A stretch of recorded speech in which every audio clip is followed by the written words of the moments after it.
You're distracted. I'm distracted. I'm not judging any of us. Not you, not me. War kicks off and dead kids and things like that. We're going to be understandably distracted.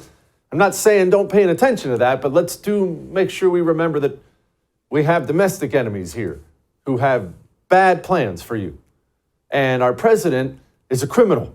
He sat down with a special counsel over the weekend, Robert trying to explain himself and his, quote, mishandling of classified documents. Of course, he's always mishandled it. He didn't just steal them. He always mishandled them.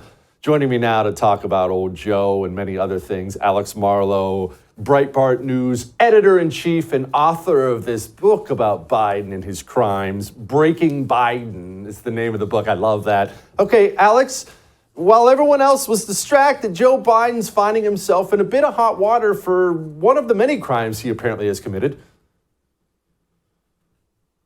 Yeah, the classified documents is just a slam dunk crime. And the fact that we're not focusing on it is purely a more evidence that the media hates this country and wants to protect the worst people in it because they're useful to them politically.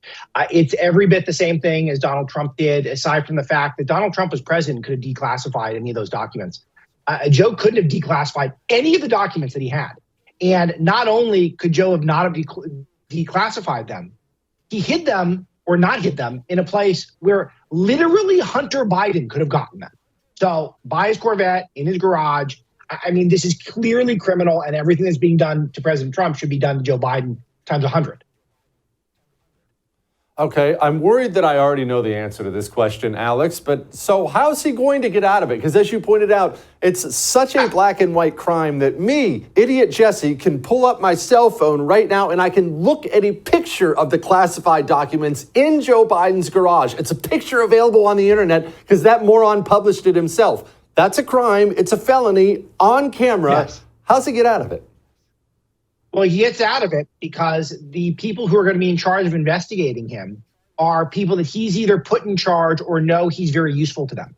This is the reality of the deep state. And Jesse, I don't know if you've had the misfortune of having to live in Washington for any period of time, but I was there for almost a decade. And it's everything they say about it is true. It truly is a company town. The company is the government. And the biggest asset that that company, which is our government, has is Joe Biden. He is the one that is able to continually humiliate himself by expanding budgets by trillions of dollars we don't need. He is the one that makes sure all the most powerful people are not held to account. No heads roll whenever they make any mistakes. It's his system. He set this up. So, no, of course he's not going to be held accountable unless it's Republicans who do it. But more likely, Jesse, it's the voters. Alex, everyone knows about Hunter Biden by this point in time. He is what you might call infamous. And people know a little bit about Jim Biden, not a bunch, but most people don't even know there is a Frank Biden. They don't understand how deep the Biden crime family goes. Can you explain Frank Biden? Who is this? Yeah, one thing I did in the book, and thank you for highlighting it, Jesse, is I went through all of the relevant Bidens. And Bidens pop up everywhere in gnarly deals. One of the ones that kind of blew my mind was I realized that Joe's cancer moonshot was really a grift on behalf of his son-in-law, Ashley Biden's husband. We have a big article on that at Breitbart if people want to check that out. But Frank Biden is a guy who has no skills that are known. We have no idea what he does or why he's doing things. And yet he managed to find himself in deal after deal. The most egregious one was this thing called Mavericks, which was he saw a big charter school grant was coming down the pike in Florida. And he somehow got himself in the charter school business, quickly setting up these schools, getting tons of investment. Well, all the schools failed the children and went out of business quickly. But not before Frank got to have some joyrides and a bunch of private planes and make a bunch of money.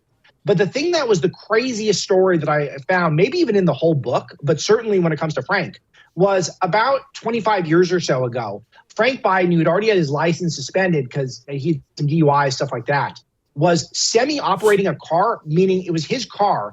His friend was driving it, but he was operating the stick shift. Yeah, that was really happening. They had it going twice the speed limit, and they ran over a pedestrian, killed him, and drove away.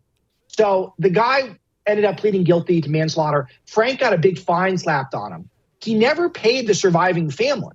So he owed these two girls, his two daughters, all this money. Never paid it. Interest accumulated until it was close to $1 million. The family finally tracked him down when Joe was about to become vice president. And Joe helped him dodge it. Joe helped him hide like a coward. He was just bad people all the way around.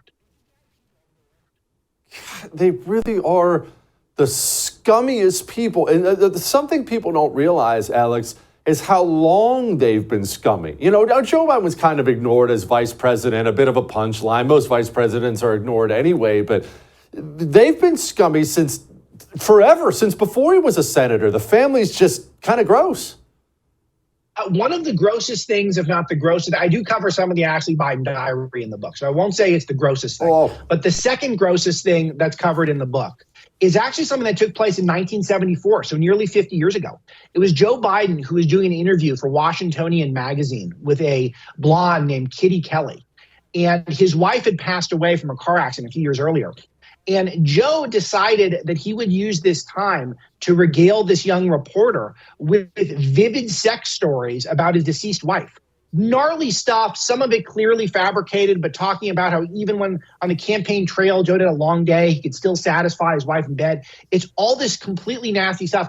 The blowback was so big for Joe, Jesse, he never sat for another interview for 15 years. He couldn't bring himself to another interview for 15 years. That's how nasty this was. Almost 50 years ago is not talked. It's the grossest stuff. He's always been gross since the very beginning. You say Joe Biden bears some responsibility for all this craziness we're seeing in Israel right now, don't you? I do, 100%. And again, there's another article at Breitbart where I lay out all the evidence. But you start with the most obvious one, which is that he left all these weapons for terrorists to get in Afghanistan. The Afghanistan pullout was insane. It was the worst moment of Joe Biden's presidency, and there have been so many bad moments. But one thing I did compile in the book as I went through when I had to look at a lot of sources, compiling all the weapons that he left that got in the hands of the Taliban, who immediately started selling them to terrorists. We're talking about UH-60 Blackhawks, M17 helicopters. We're talking about gravity bombs, machine guns, hundreds of thousands of rifles, small drones, body armor. All this stuff was left there for the Taliban to get and then to sell the worst people on the planet. So it follows that, of course, terrorists were going to get it. But if you look through the whole rest of his philosophy on national security, he's empowered people like Iran and Russia, and he's taken away power from places like Israel, who are allies in the region.